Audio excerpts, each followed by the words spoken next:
Welcome to The Landscape, your show about America's parks and public lands. I'm Aaron Weiss with the Center for Western Priorities in Denver. And I'm Kate Groetzinger in Salt Lake City. On today's episode, we're talking to author Heather Hansman about her new book, Fierce Country, which profiles three women who helped introduce America to the outdoors in the mid-20th century. It's a great read, and I'm super excited for you to hear our conversation. But before we do that, let's do the news. We are starting in New Mexico today, where the mining industry is in the middle of an unprecedented land grab, according to an analysis of new mining claims by New Mexico Wild and Source New Mexico. They looked at Bureau of Land Management data and found that companies have staked more than 12,000 mining claims in New Mexico in just the last 4 years. So that is roughly 3 times the number of claims staked in the entire 20th century. Wait a second. 3 times as many claims in the past 4 years than in the past century? Yeah, the New Mexico Wild went all the way back to 1912, which is when New Mexico became a state. Source New Mexico verified all these numbers. Between 1912 and 2000, companies staked about 4,200 claims total, and since 2023 alone, they have staked more than 12,000 claims. This year, 2026, could set a new annual record on its own. There have already been 3,450 claims staked by late June, with half the year still to go. That's really incredible. Where is this all happening, and why is it happening right now? Yeah, so the epicenter of this is the southwest corner of the state, Grant County, which is home to Silver City. Around 7,500 claims have ever been staked in that county. Around half of those have been staked just since 2023. This is international, of course. Companies from Canada and elsewhere are chasing uranium near the Carson and Cibola National Forests, plus, of course, copper and gold claims. Garrett Veneklassen with New Mexico Wild explained that a lot of this is due to lobbying successes by the mining industry. Claims were already rising under the Biden administration. It is especially true now with the Trump administration fast-tracking mining permits, and mineral prices are climbing. So Garrett points out there has never been a better time to stake a claim because there are almost no regulatory roadblocks left for new mines, thanks to changes by the Trump administration. So it's sort of a perfect storm of markets climbing and regulations falling. Everything coming together at once. Yeah. It's important to remember, this does not mean thousands of mines are going to get built. Staking a claim is just step one. It doesn't guarantee there's a mine that follows, but it does mean that tens of thousands of acres of public land in New Mexico are now tied up by those exploratory claims, sitting there waiting for someone to do more exploratory mining or wait for more environmental rollbacks, whatever happens next. And in the meantime, that means that land can't really be managed for recreation or hunting or habitat protection because all of this is governed by the mining law of 1872. So there is no concept of multiple use or balanced use in play. If there are hard rock minerals in the ground and someone can prove it, there is not much that could eventually stop a mine from getting built. So we're going to talk to Professor John Leshy about all of this, about how we are collectively losing ground to extractive industries under the Trump administration. That'll be coming up in a future episode of the Landscape. Keep an ear out for that one. And, one more thing, Aaron, that occurs to me is that our colleague Rachel wrote a blog about how the Trump administration recently reduced the sort of requirements for companies exploring for minerals. So now if they have a claim, they can go out and start digging and disturb quite a bit of land before even letting the BLM know they're doing so. Is that right? Yeah, and Forest Service land is where these new rules are coming into effect, where they are increasing the number of acres where you can do that exploratory mining from 5 acres to 25 acres with basically no public notice. You head out onto one of your favorite trails in a national forest, and all of a sudden you got 25 acres of heavy machinery digging for hard rock minerals, trying to prove, yes, there is a claim you can make here, and that would be the first step towards actually getting a mine built. Our guest today is Heather Hansman, an award-winning journalist and author whose work has appeared in Outside, National Geographic, and High Country News, among many others. She spent a decade as a raft guide before turning to writing full-time. Her new book, Fierce Country, The Untold Story of Three Women Who Ignited America's Love for the Wild, traces the lives of Georgie White, Anne LaBastille, and Dolores LaChapelle, a daredevil, a hermit, and a philosopher who broke into the male-dominated worlds of whitewater rafting, wilderness homesteading, and backcountry skiing. Heather, welcome to The Landscape. I'm so glad to be here with you. So your book is about these three really unique and pioneering women. Just tell us about them. Give us a sense of who they were. Sure. So the book starts with Georgie White, who was one of the first Grand Canyon guides. She was one of the first people paddling down there. She was the only woman working down there for decades, really.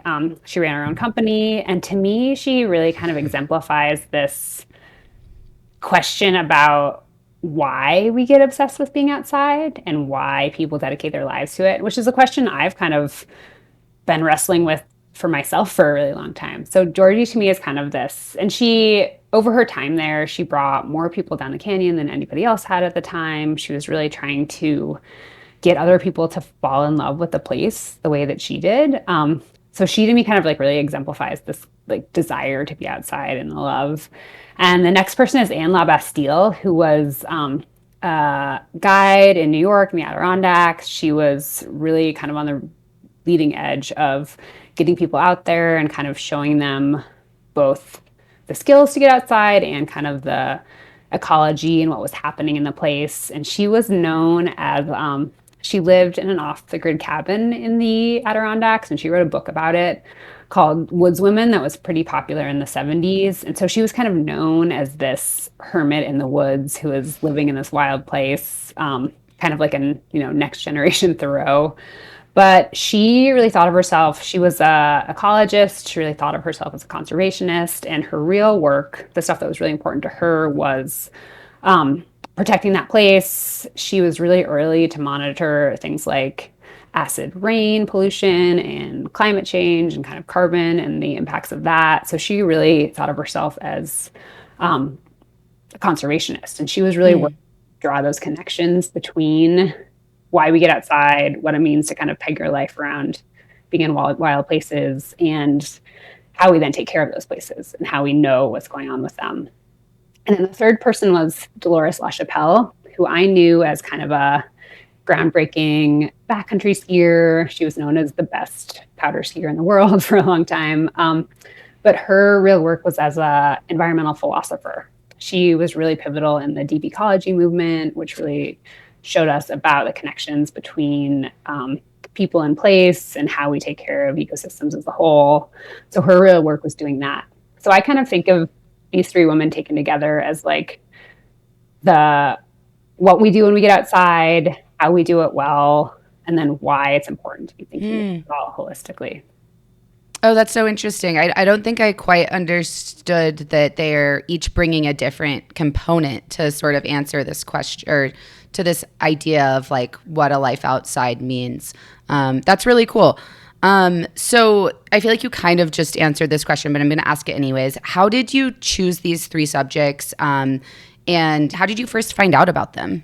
Yeah, I mean, I think the sort of meta question under the whole book is this question of like, well, why does it feel important to be connected to outdoor places? And also, how do we do it right? Like how, especially as things are changing and threatened, and a lot of our sort of natural resources and most incredible places are really under threat from a lot of directions right now. It's sort of like, how do we be out in these places and take care of them well is kind of the question underneath the book.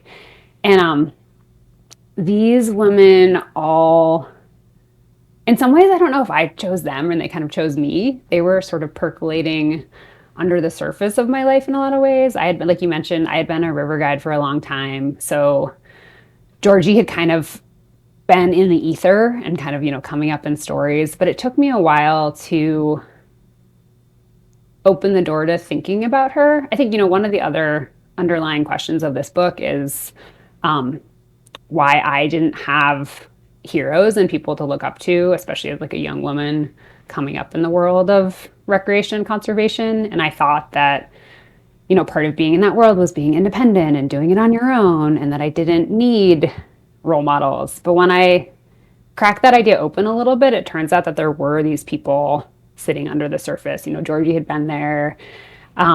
Dolores was in the reporting and the research for my last book, which is called Powder Days. So these people had kind of been showing me the way in ways that I hadn't realized. I just had to flip the lens a little bit and start to pay attention and to kind of take into account the history and the stories and what had actually happened on the ground before me.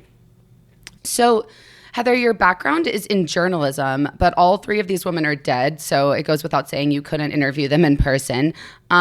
How did you go about researching them and learning about them? Yeah, this was really much more history than I've ever had to dig into for a project before. And like you said, all these women have passed away. They didn't have living children, so I kind of couldn't go back necessarily to their families. So it ended up being both a lot of archival research and a lot of tracking down people who knew them, who might have worked for them. And all of them wrote to a degree and published a series of Woodswoman books. Dolores, she wrote a book called Deep Powder Snow, which is a really kind of pivotal skiing book, but she also wrote a series of kind of more philosophy-oriented books. And Georgie wrote a memoir too. So I had these primary sources I could go to, but they weren't always reliable. Georgie, for instance, was kind of known as a pathological liar and as not being reliable. So even in having, primary source, written work, and interviews with her, I had to double check those and fact check them because she would lie in front of the camera and sort of exaggerate stories. So there was sort of going through that layer and then going back and checking them. And I kind of think of it, in this book, there's sort of three strands. There's these women's stories, there's my story of trying to uncover them and see what was see how that now impacts how we do things today. And then there was the braid, the strand of the braid that was like the history of what was going on at the time and what they were dealing with. So I also had to get context on that in terms of what was happening with land use policy, what was happening socially. So there were like all these wormholes that I had to go down to kind of understand the context of what they were operating in. So it was a lot of going to the archive, going back, looking at what was happening, tracking down folks who knew them. And for instance, her estate went to a younger friend of hers, so I could go talk to that woman who had moved a bunch of her stuff to a museum in the Adirondacks, who had turned her land into wilderness, but who kind of like was the keeper of all the secrets and stories. That sounds fun. It sounds like a nice mix of like in person, talking to people, archival research. It sounds like it was an adventure. And then it was an adventure because you actually went to the places that these women fell in love with. Tell us about those trips. That was actually my favorite part of the book, was like your writing. You're such a great nature writer. And I really enjoyed reading your accounts of these really, really spectacular places. So yeah, tell us about how that travel was for you. Yeah, thanks for saying that. That means a lot. So part of what was interesting about these women is that they were so attached to the places where they were living and working and operating. And I had to go see that and understand it to be able to really tell the story right. And that meant that I had to go down the Grand Canyon. Bummer. So I slimed my way onto being a swamper on a commercial Grand Canyon trip. So I worked at Grand Canyon. Was that your first time down the Grand? Yeah, I'd never been down before, which was like a really big hole in my river, river knowledge. But I couldn't even in kind of digging into the archive stuff, I was like, I can't really start writing this story until I've been there.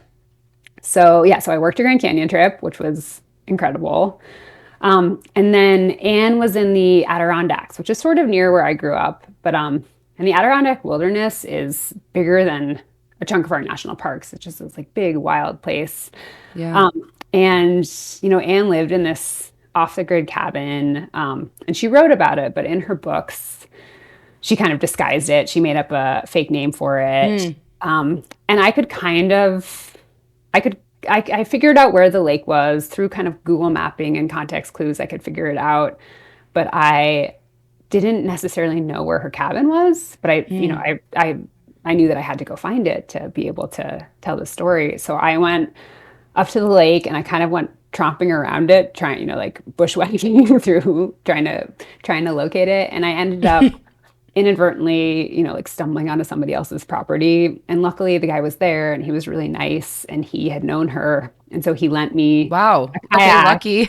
Yeah. And then was like, okay, here's, like it's easier if you paddle across the lake. Here's where you need to go. So I had all these people kind of like that I stumbled into helping me along the way. So I got to go see Anne's property and explore it a little bit. And I ended up going back there eventually with this woman who caretakes her land. And then Dolores lived in Silverton at the end of her life. She spent time in Aspen and Alta and in Washington too. But Silverton was kind of her place, and that's pretty close to where I live in the San Juan Mountains. So I've gotten to just kind of go over time, spend a lot of time skiing to the places that I know that she loved, hiking into certain places. So I feel like that's given me kind of this like added layer of richness about my backyard and kind of the landscape that I'm in all the time and that I really love. It's been really special. But yeah, I don't think I could have told this story or understood it without that sense of place and without really being there in their landscapes. And they've obviously changed a lot since the Grand Canyon looks really different right now than it did when Georgie was there. But yeah, I needed that sort of on the ground body knowledge to be able to tell the story right. Yeah. Yeah, totally. That makes sense. I mean, yeah, you can't really understand a place until you go there. It's interesting listening to you talk about the serendipitous encounters that you had. This is a little bit of a woo-woo question, but do you feel like you were like maybe on the right track or like being pulled into this, like telling these stories, or maybe even like being led in some way by these women from beyond the veil? Maybe. And, people who knew them kind of mentioned that a little bit to me, especially around Dolores, who was maybe the most woo-woo of them. Anne was very science-minded. Yeah. And, although she was really into astrology, like there were other things that came up. But yeah, there have been these really serendipitous run-ins with people. And I think sometimes that's just showing up and being interested and like doing the reporting and being in the place. But like Dolores's archive had gone to her son's partner after her death, and her son's partner had kind of been sitting with it for a really long time. And it turns out that she lives on my street. What? That's crazy. Like 10 blocks down from me. And she had been sitting with this stuff and kind of needed a reason to sort through it and move it on and move it to a museum. So I got to go and sift through all these boxes of photos and old journals and like, letters to famous poets and that kind of thing, like movie ticket stubs and all this stuff that was in like Dolores's sort of belongings that really gave me this much more dialed in sense of her and sense of what she was, I feel like I kind of got into her weird brain by looking at these things. And I don't think, that maybe that would have come together otherwise, but if I hadn't been there, I don't know if it would. Yeah, right place, right time. And then it also reflects, I think, kind of the small, like how while there's, a ton of people who go outside and recreate outside, like the rafting world is kind of small. The skiing world is kind of small when you get into the like, really core of it. Yeah. And I think it would have been really different if that archive had been taken seriously 30 years ago. I might not have had a chance to like touch all that stuff. So I think it gave me a line in I might not have gotten otherwise. That's so cool. And yeah, of course you picked these women because they weren't super well known. So it's awesome that you were able to go find, things like that and like really, bring information about them to the world for the first time. And of course, no one's perfect. And you did choose to include some of the like less flattering details about these women.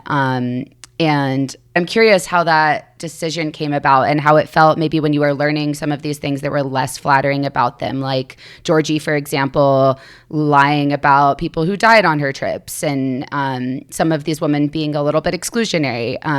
But you put that in, which I thought was an interesting choice. How did you decide that? Yeah, I mean, I think there's a couple of reasons for that. And one of them is that, at my core, I think of myself as a journalist, and the core of our work is getting the truth and trying to get it right as much as possible. So I felt a responsibility there to tell the whole story. And I think, one of the things I was really turning over in this research and thinking about this book is this idea of heroes and who gets to be a hero and what does that mean and who do we look up to and how do we tell those stories and retell those stories. And I think in a lot of ways when we think about heroes, especially in like the outdoor world where we valorize these big adventures and things, often only the shiny parts get told, and it's easy to put people up on a pedestal. And I think that ends up being a disservice to those people's stories and to the people who come after, because we're trying to live up to something that's not real. And it also isn't truthful and isn't interesting in a lot of ways. Like I think nobody is uncomplicated, and nobody who's like trying to do big things isn't taking swings and missing. So I felt like I had to show that. And I also think, in the wake of things like Me Too, we're interrogating our heroes, our past heroes in different ways and looking at their flaws, and the truth comes out eventually. So I think it felt important to show that and to show what these people were really like. And also I think in a lot of ways, their complexity, their bad behavior, the ways that they could be hard on other women or stubborn or mean or, not compromising. A lot of that was because of the context that they were operating in and because of what they were up against. So I think that also helped me understand their bad behavior, helped me understand them better, and also helped me understand what they were working with and working against too. And what era were they sort of working in? Like when were they born, and when were they sort of, doing their life's work, I guess? Man, you're gonna make me go to dates. Oh, sorry. No, you don't have to be specific. Just like eras, like. I mean, I think it's sort of, Georgie was first running the river in the 40s, 50s, 60s, 70s. They all, up until kind of the early 2000s, and a lot of them, Georgie was guiding into her 80s. Wow. Dolores. Wow. Thinking, or like I think maybe she was 79. I should get that right. But yeah, they all had these sort of long careers in these places because their work was so tied up in their lives and kind of their livelihood and what they were doing. But yeah, I would say like 50s, 60s, 70s, 80s. Okay. It's kind of when it early. Was really, early. Yeah. But also not that long ago. Well, not that long ago. 40s feel like a long time ago. Yeah. Like I was alive in the 80s. Yeah, totally. So let's talk about their conservation legacies. Obviously, it sounds like they were working during sort of some pivotal times in the American sort of conservation movement. How did each of their sort of love of the place that they were in translate into advocacy for that place? Yeah, I think it varied really depending on who they were. And I think Georgie was probably the least advocacy oriented, although she was really opposed to the Glen Canyon Dam. She loved this sense of wild rivers and this, untouched landscape. But I think she kind of kicked off a lot of people's understanding of the Grand Canyon and what was going to happen. And she really was pretty prescient about what was going to happen when the dam went in, things that we're seeing now about lack of sediment, low water levels, what things look like below the dam. But she was like probably the least conservation minded, or like she was less of an advocate than the other women. And Anne that was like the thrust of what Anne was doing in a lot of her life's work. Her PhD research at Cornell, she went down to Guatemala and fell in love with this endangered bird and did all this work to rebuild habitat, to work with the government to protect the bird. She got them listed. She was working with international organizations and started this whole recovery program. And then because of political unrest there and because of volcano, basically, the bird sanctuary fell apart. So she really early on had this like big swing of work to protect the landscape and a species that then got tumbled. And so that really gave her this big charge to kind of protect places closer to home too. She was really early, because she was living on this lake in the Adirondacks. She could see a lot of the impacts of air pollution and acid rain. So she was one of the first people to really track that regionally. And then she was doing a bunch of international work too. And then she did a bunch of work to then regulate power plant emissions and get the Clean Air Act passed. She was working with the EPA from this little cabin in the middle of nowhere. Wow. So she was doing all this national work. Before the internet. Before the internet. She put a fax machine in her, and you can see her original cabin is gone, but she had these little outbuildings, and like the fax cabin is still there. Oh, wow. Yeah. And then she was on the Parks Commission for the Adirondack Parks at a time when there was a pretty big battle over public land regulation and private land use up there, because there are private land in holdings. And that conversation that we're still having about public versus private, what kind of resource extraction and use can we do on public land, she was, in those conversations about that. This is kind of, sagebrush rebellion days where that was all pretty spicy across the country. And she was, or maybe not early, but she was really strong-minded about leaving public land public, having strong protections around that. Things that I think are really front and center these days. She was early too. And Dolores was really early to a lot of the things that we're thinking about now, about ecosystem connectivity and indigenous land use practices, and thinking about sort of how a whole system operates versus like picking out one species or one pollutant or something like that. That kind of holistic idea of how we think about conservation and how we think about ecosystems. Her thinking about that was pushing a lot of like the radical groups in the 70s. And I think a lot of that stuff, she was like influential to Ed Abbey and to cool. Hearst. And a lot of those things I think are now part of the conversation, like ideas about, do rivers have rights, or that kind of thing. She was thinking about 40 years ago. Wow. That's so impressive. One of the things that really stood out to me in the book, it was like a very small detail, but both Georgie and Anne used to drink the water from the river and the lake where they lived. And in the course of their lifetime, they realized that it was no longer safe to drink the water. And that just really struck me as like so sad.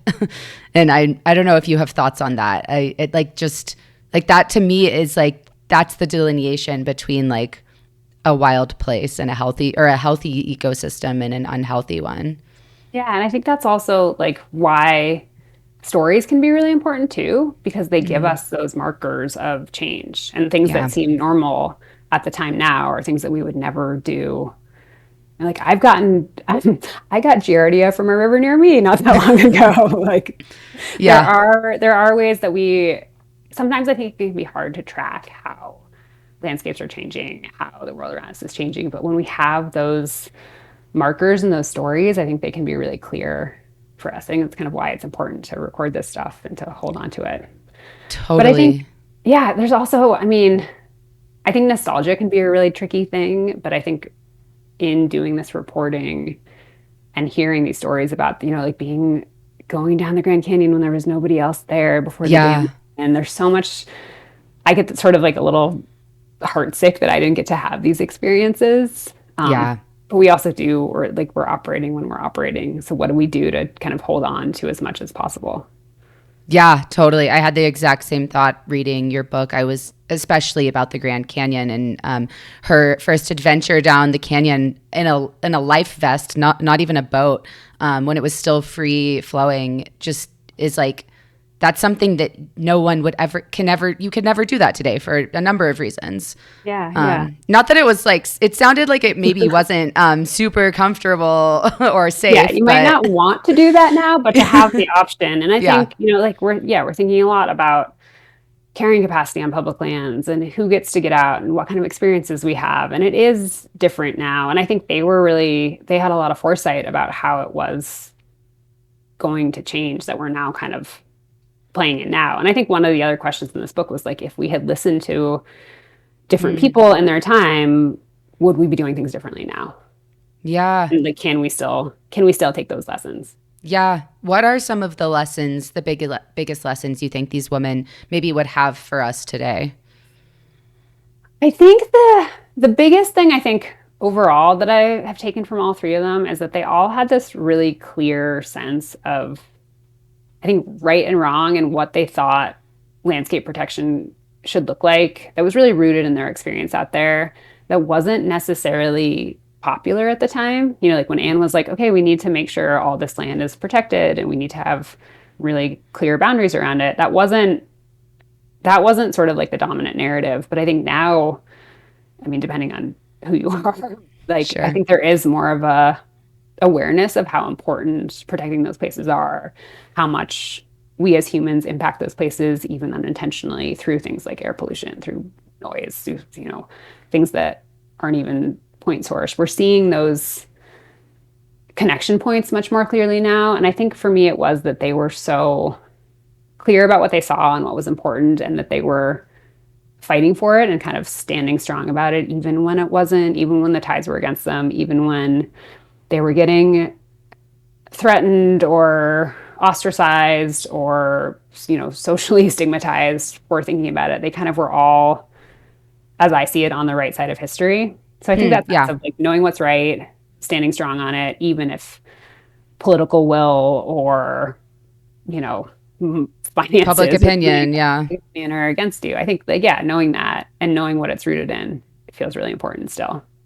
Yeah, that's so true. And I was thinking too while reading this that really the best advocates for places are the people who live in those places and know them the best. Like that's like we have an idea of how places should be managed or how, you know, what to be worried about. But like the people who live closest to the land oftentimes do know best. And now I realize I'm saying that, and it maybe is somewhat problematic with the monument fights going on. But yeah, that I do think that people who live in these places generally do want to care for them and generally know how. And I think there's like a context piece too. It's like you don't know what you don't know. Yeah. And so I think like having that connection, and also like I think they were, maybe Dolores in particular was pretty good at seeing like the point source and then also seeing the big picture. Yeah. And seeing how it connected. So I think having that connection and then also being able to pull back a little bit. Yeah. See the big picture too. Yeah. It's hard. Like, cause we all like care about the things that we care about and are in our own little wormholes, but. Yeah. You need both, which is so rare, I think. Yeah. Mm-hmm.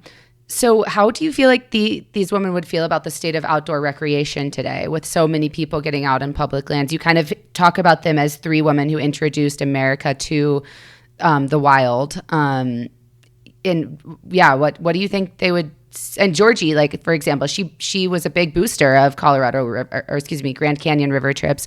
And now there are, you know, thousands of people going down every year. So what do you think they'd think if they were dropped into their various locales today?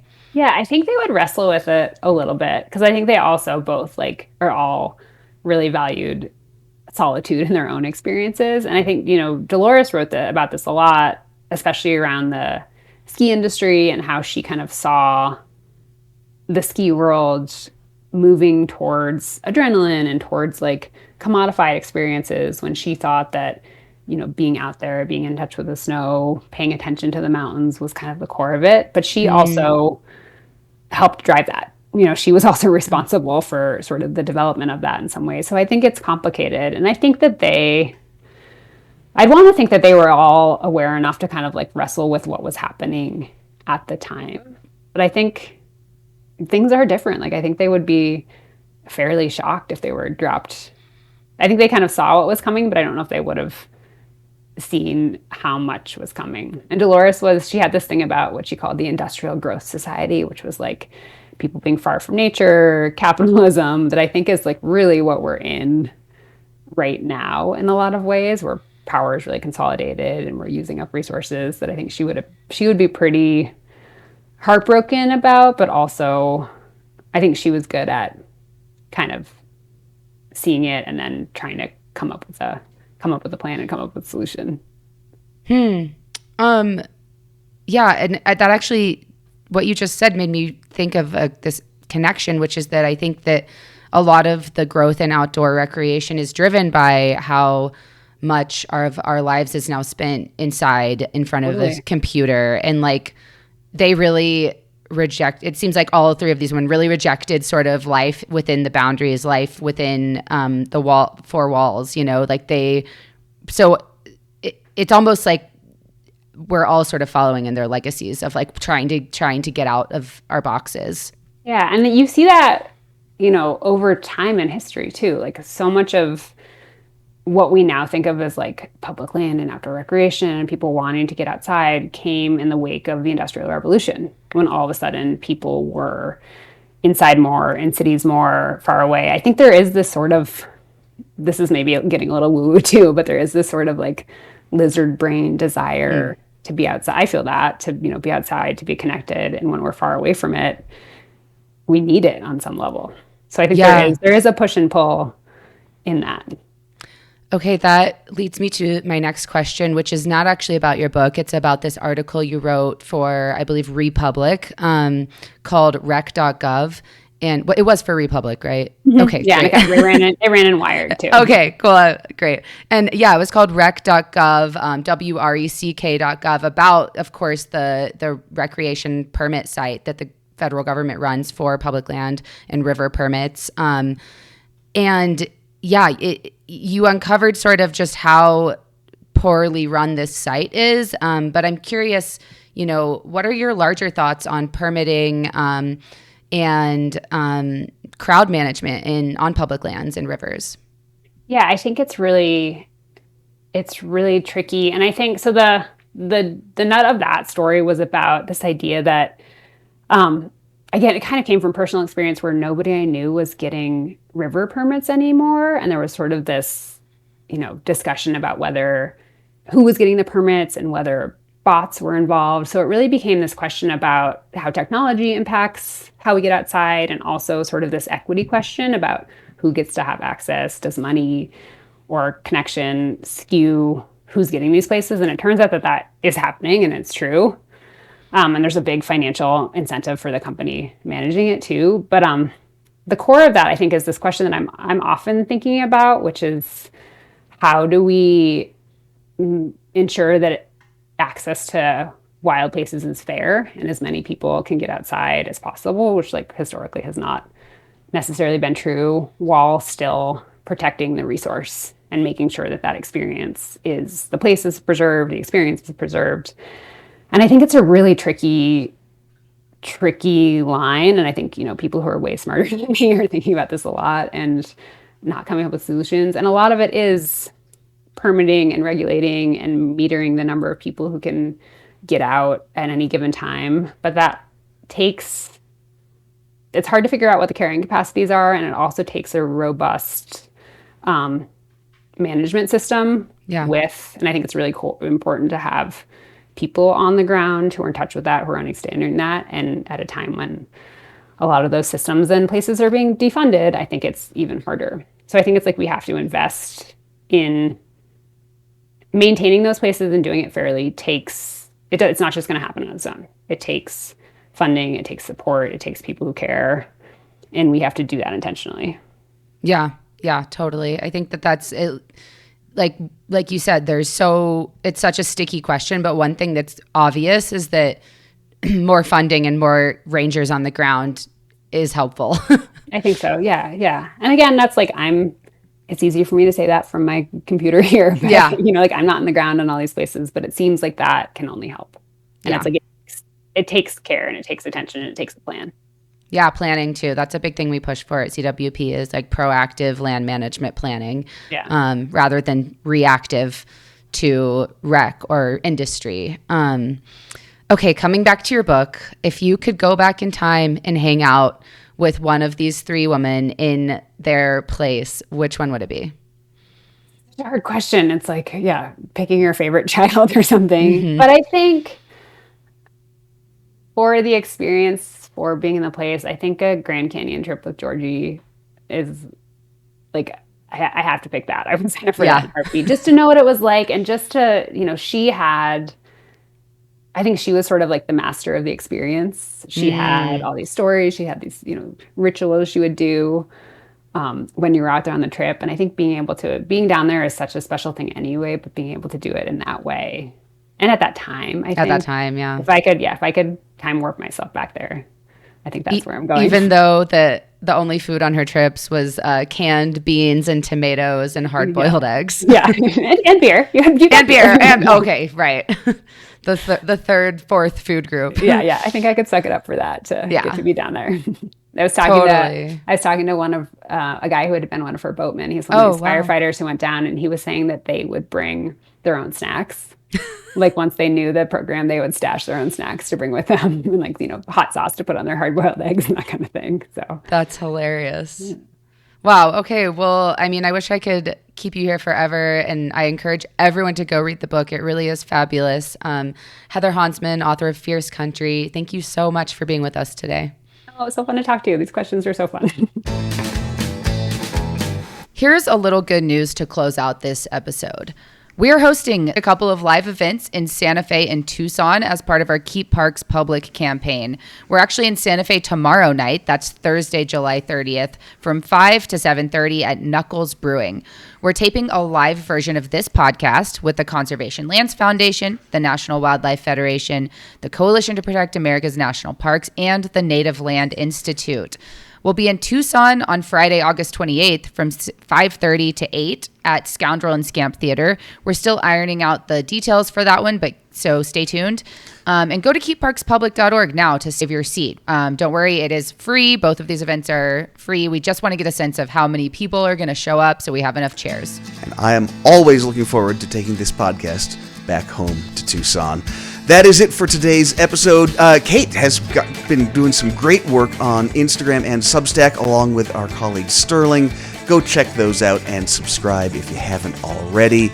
Also, go follow that Keep Parks Public account for updates on that tour. Fingers crossed we're going to be able to add a Utah event soon as well to be able to talk about everything that's going on there, including national monuments and now potentially nuclear power as well. And we always love to hear from you. You can reach us, podcast@westernpriorities.org. Thanks again to Heather for joining us today, and thank you for listening to The Landscape.